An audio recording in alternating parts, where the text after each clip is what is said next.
Hello, everyone. I'm Sheriff Wayne Ivey of the Brevard County Sheriff's Office, and welcome to On the Go, our new podcast that we're doing, where we're going to talk about the different programs we have, the different crime trends, all the stuff that impacts Brevard County and the Brevard County Sheriff's Office. I got my host with me, co-host with me, Jay Martinez. Jay, right. Welcome. How's everyone doing? All right? Everybody's doing good. I'm excited because today our special guest that we got in the studio here with us is Agent Justin Wood. And Justin, you're assigned to our Economic Crimes Unit. Yes, sir. And I know right off the bat, as soon as you say economic crimes, people go, "Oh, I'd never want to do that. It's boring.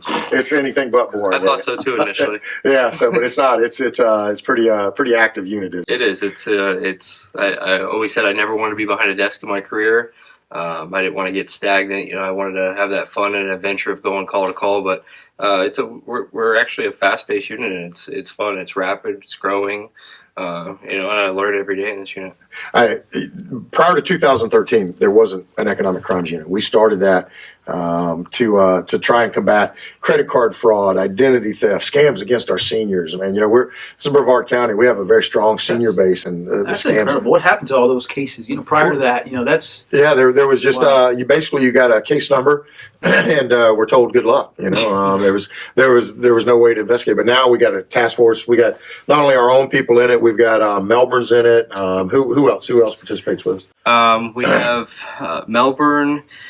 We had Titusville in there for a long time. I think they had some manning issues to where they had to pull out. Yeah, they're gonna put their person back. The chief's already committed to that. Okay. Yeah. We had FDLE in there. I believe we still have a relationship with FDLE. Yeah, FDLE's still in there. We've got the state attorney's office. Yeah, state attorney's office. So have a great relationship with. We use Secret Service a lot. Yeah. So I mean, it's a task force, probably 11, 12 members strong in totality. And one thing I learned real quick, we created this task force. Like, wow, we finally got. I could put 12 more in there, and their plate would be full tomorrow. That's just the volume of cases in it. So, what do you guys work? What kind of cases? Well, anytime you get money stolen from you or your identity gets compromised, 9 times out of 10 we're going to get that case. It's going to meet that threshold.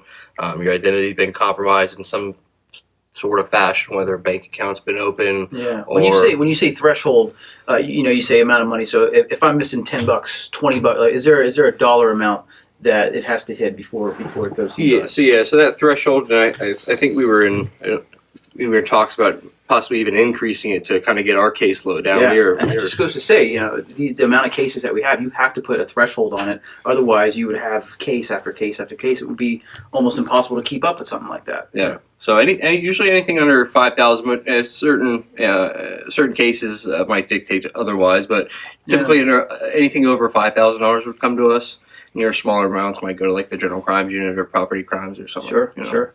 Now, you have kind of earned yourself the reputation. I don't know if you know this or not, but I call you the skimmer man. Okay. I've heard worse. Yeah, that's definitely. So, Jay said some bad things about you. I believe that. So, but the skimmers, you have really taken a strong interest in gas pump skimmers and ghosts and any of those type of technology and mechanical things that we're seeing.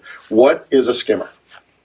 A skimmer is a device that has grown rapidly, and a skimmer is used by the bad guys. And what they do is they install this skimmer on the on the inside of a gas station pump. There's also your ATM skimmers, like a deep insert skimmer. But I'd say when someone says skimmer, when someone's talking about skimmer, I always think gas station skimmer. That's most popular. Right. We've got so many of them last year, and it seems like they're on the rise. When you say so many, what's a rough number of the amount of skimmers we found here in Brevard County? So in 2017, when I came out of this unit in July, so about halfway through the year. We got about 12 skimmers in 2017. Okay.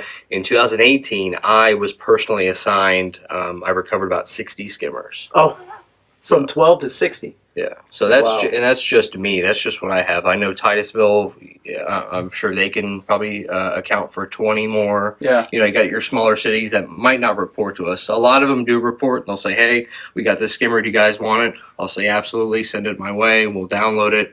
We'll record it. We'll document where it was found, when So it you was got like found. a little skimmer collection going. Oh yeah. Now I know you brought one with you, and let me kind of Absolutely. check it out. So this is your typical USB skimmer.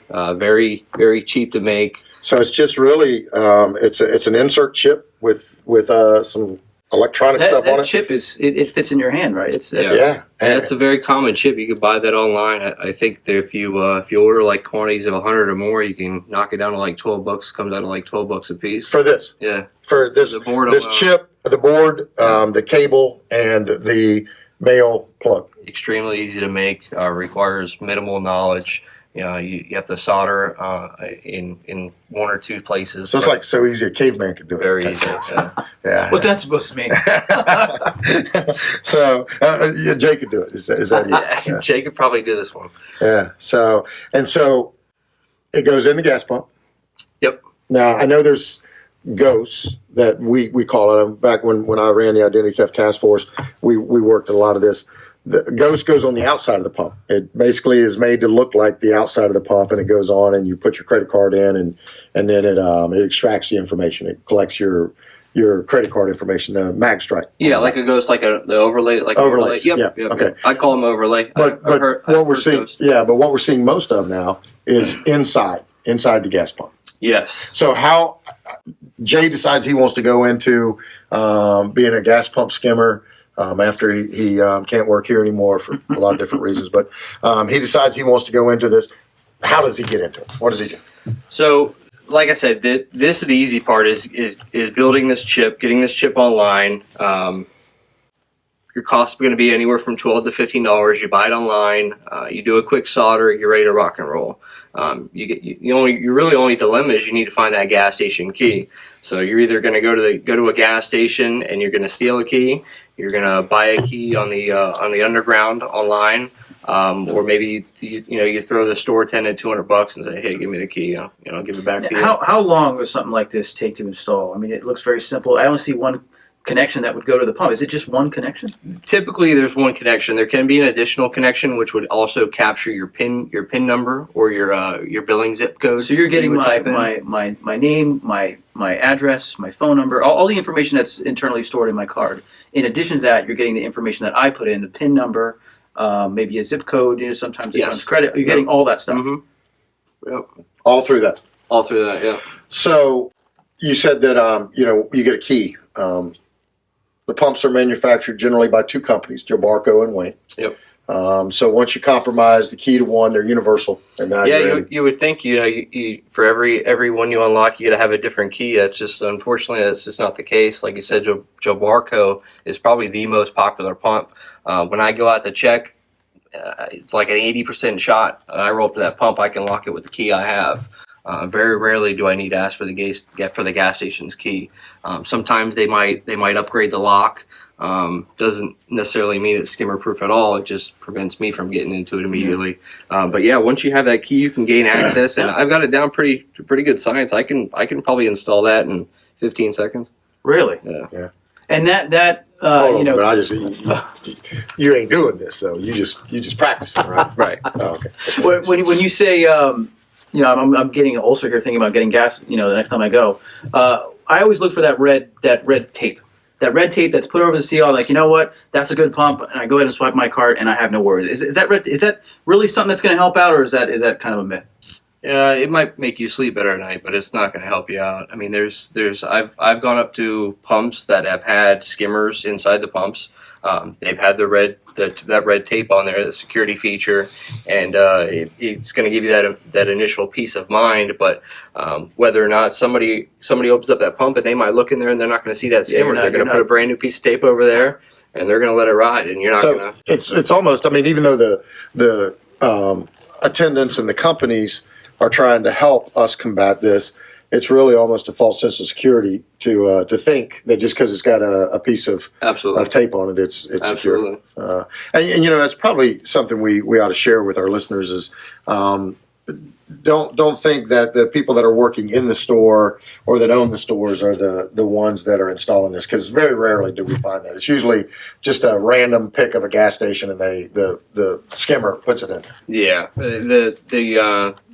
haven't had a lot of opportunity to get video. It's kind of hard. They tend to target stores that don't have video, but you can tell these people really don't have knowledge of the gas station or work for the gas station. We haven't found that at all. You'll see them park far away. You'll see them be discreet. They don't want to be, they don't want to be observed. So we don't have any reason to believe any of the stations are actively putting skimmers on. Most of them don't even know what to look for.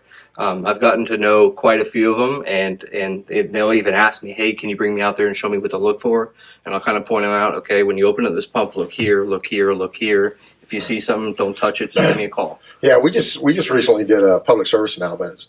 In fact, we partnered with Southeast Petro to do it, and they Justin was showing them how to put it in and everything else. And I think what's probably of most value, if you get nothing else from this, lesson number one is don't use your bank card at the gas pump. Use a credit card, but don't use your bank card, because if they get your PIN number, and everything's gone from there. So. Your account's going to get drained. It's definitely the run it as credit with the zip code, but ultimately your safest way to go about it. I know we don't like to do it is to go inside and pay cash, but it's the convenience. You're out at the pump. You don't want to go in the store. You don't want to talk. Yeah, and then even then you got cash. You're at risk. You lose it. Nobody's giving it back to you. You get robbed. Nobody's giving it back to you. Those are the downsides to it. Now, Justin, I guess what I'm most curious about is I put this in. I get 100 credit card numbers from this device.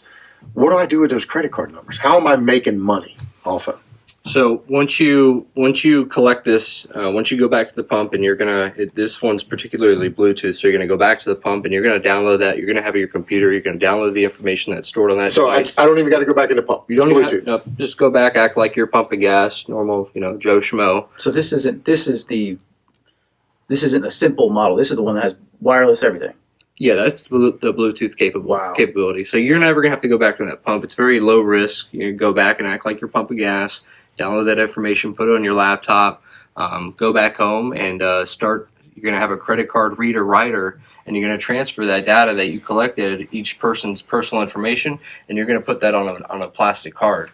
I tell you, a lot of times when we find them, they're on like fuel reward cards or hotel room keys. You can put it on anything that's got a mag stripe. Anything with a mag strip on the back. Yeah, I remember years ago we found them on. They had gone through the garbage cans at Disney World and taken the park passes that had a mag stripe on the back, and they were putting credit cards on the back of those, using them at gas stations, using them, for any purchase they could make, where all they had to do was swipe. When's the last time so you're saying I can have a card that looks like a hotel room key and go to a self-checkout and just go ahead and use that and make the transaction and leave and have to not show a person my card? Yep. Wow. Yeah. Now, you and I were talking the other day, and they're actually doing something really neat that you have kind of focused in on, and that's using stolen credit cards. They steal them at the gas pump. They manufacture them, right? They steal the credit card number. They manufacture the credit card, and then they go back to the gas pump. Yeah. And what are they doing? So now we're starting to target where they're making money, and we're trying to hurt them, hurt their pockets. It's very hard. You got to be in the right place at the right time to catch somebody in the act putting a skimmer on a pump. Very difficult. I'd love to have the time to sit on a pump if I knew somebody was coming. Unfortunately, my caseload doesn't allow me to do that. However, if you missed that was him whining that he wanted some more people in the unit. Somebody caught on. Jackie probably told him to do that. So now we're starting to see a lot of fuel bladders, and they're using these, like you said, they're using these stolen credit card information. What did you call it? A fuel bladder? Bladder. Yeah. Okay. So we're starting to see them use this stolen credit card information. They're putting it on these fuel reward cards, hotel room keys, whatever they can get a hold of, and they're going out and they're purchasing diesel fuel. Not just in any sort of fashion, though. They have fuel bladders, a large container, anywhere from 300 to 700 gallons is what we've seen, and they're using this stolen information, going up to the pump, purchasing diesel fuel, and it's getting pumped right into that bladder that you can't see that's on board that vehicle. So you might find a van that's got a bladder tank in the back of it, and then they pump 500 gallons of diesel fuel into that bladder tank. That seems not only, of course, it's illegal, Yep, but it also seems pretty dangerous for the transportation of it and everything else Imagine that's if that going thing on. were to get T-boned and roll over, what would happen to that diesel fuel? Right. Nobody knows it was on there, and they're not. You can transport diesel fuel. That's not illegal. What makes it illegal is they don't have the documentation. They don't have the requirements You got from the Department of Transportation, the placards. Right? They don't have any And of you it. bought it with stolen credit cards. And you bought it with stolen credit cards. So there's nothing. It's very, very dangerous if they were to get in a wreck or catch on. Nobody knows what's inside this, this van. And I can only imagine if one was filled up to max capacity, 500 gallons of diesel fuel, and that caught on fire, what could happen? Right. But- So, all right. So I stole credit card information. I made a credit card. I used that credit card, actually probably a bunch of credit cards, to fill up a 500-gallon tank. Yeah. So I'd imagine they got a stack of them when they're doing it. Yep. Now I've got 500 gallons of diesel fuel. You said this is how they make their money. What do I do with the diesel fuel? So this is where our partnership with the Secret Service has really benefited me when it comes to this. This is a kind of new to us, these fuel bladders. But what we're finding is once they get filled up, once their bladder gets filled up with this diesel fuel, they're going to fuel yards and they're selling the diesel at pure profit. I don't know if I assume it's at some sort of a discounted rate at what they could get at the Wawa or any other gas station, but whatever they sell it at, 600, times 600 gallons, that's all pure profit from the stolen credit cards.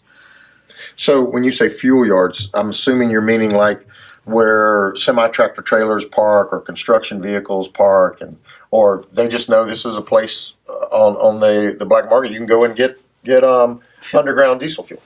Yeah, basically all of the above. They have the capability. It's almost funny. But you stop these cars and it's like a mobile dispense center. Like they have the hose, they have the reader that tells them how much they're dispensing. I mean, they could. I bet on their end they're getting every penny of that. Oh yeah, they could pull up to like they're making pure profit. So either they got the credit card themselves or they bought it for a minuscule price. Sure. And then everything's There's profit. no reward cards program for the creepy bladder van. But yeah, I mean, he could pull up to a construction site where the truckers are parking, a tow yard, anywhere that would consume a lot of diesel fuel, and they can open up shop and get out their pumps and hoses, and they got calibration. I mean, it's really they put a lot of time and effort into it. So when we catch one, So you're telling me that they steal diesel fuel and then pump it out the van, the creepy fuel van. Yeah, the bladder van. The bladder van now. And they got like digital readers on the pumps and everything else, so they know exactly what to charge you. And it's very. They don't take credit cards, so they cash only. I bet. Yeah. What guidance counselor teaches that class in school? I mean, how do you learn that? In school, where does that come from? I didn't see that one in economics either. Yeah, man. Yeah, it's got to be like an entrepreneur class or something, I guess. So we did an operation not too long ago, actually right before Thanksgiving, I think it was. But really the busiest travel week of the year. And we partnered with Secret Service, our local partners here. There's a lot of people out there, a lot of different agencies. And we pretty much hit every gas station in Brevard County in one day. I believe we hit every gas station. How many skimmers? We found 18 skimmers that day. 18 In one day? In one day.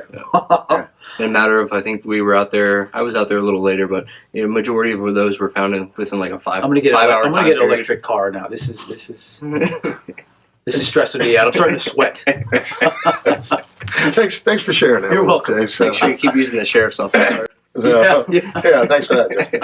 So, I mean, if you get an electric car, then somebody will figure out a way to steal that. Too. Yeah. That's the weird thing about the criminal element. No matter what, in about 6 months, they'll figure out how to defeat any type of security feature. So, What'll be interesting to see is I'm going out on a regular basis and checking these gas stations. Targeting the ones where we found them at before, and trying to go out there and just making sure they don't have any skimmers live on their pumps. And I tell you, I'm starting to see a lot of these stations that have been targeted multiple times. They're starting to adapt and put advanced technology on their pumps to defeat having a skimmer be on there. So it'll be kind of interesting to see once a lot of these gas stations hop on board and there's not a whole lot of old technology out there. What are they going to do? They're going to have to figure out a way to get on to put a skimmer in there, and because the information's encrypted with this new technology. Right. So it'll be very interesting to see how I got to tell you, back back when I ran the Identity Theft Task Force for FDLE, we were working similar operations to what you are. The difference is, back then they didn't even use AVS, address verification system, where you got to put in your zip code. They didn't even have that. You just stuck your credit card in the pump and then swipe and go. And you know, they were just, Miami was off the chain. You know, any crime that exists in the world today started in Miami, Florida. I'm convinced of that. There's no doubt about I that. agree. But it was off the chain. You know, it was almost when you went down there, you just gave somebody your credit card. It was easier than waiting to see if it got stolen or not. So yeah, have you been hit? Have you been hit? I have not. Fortunately, I try to monitor it. I go to the same pumps every single time. I have a couple of crime prevention things that I implement to try to not become a victim of that. Like you said, not using the bank card. I like to rely a lot on those prepaid gas cards. So like the name brand gas card, you'll use that. Money you preload it and you use it for gas only.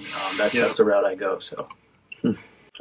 I can tell you, my wife's card's been hit. Both of my youngest two boys, they both have been hit with it, skimmed, and then used it. Somebody used the last time they used our credit card, they skimmed it and then used it to at Publix and ABC Liquors to make purchases. And what's weird is the purchases were all the same, $57 at the ABCs. I think they used it 3 different $57 for it. So you know, I mean. And the pain you go through as the real credit card holder, you have now your bank accounts shut down, and you can't use your own card. You got to, you know, your credit card shut down. You just got to go through all the stuff of it. So reissued cards. And what for our listeners, Justin? What's the best recommendation? I know you said earlier that going inside and paying is certainly a measure we can use to try and curtail this.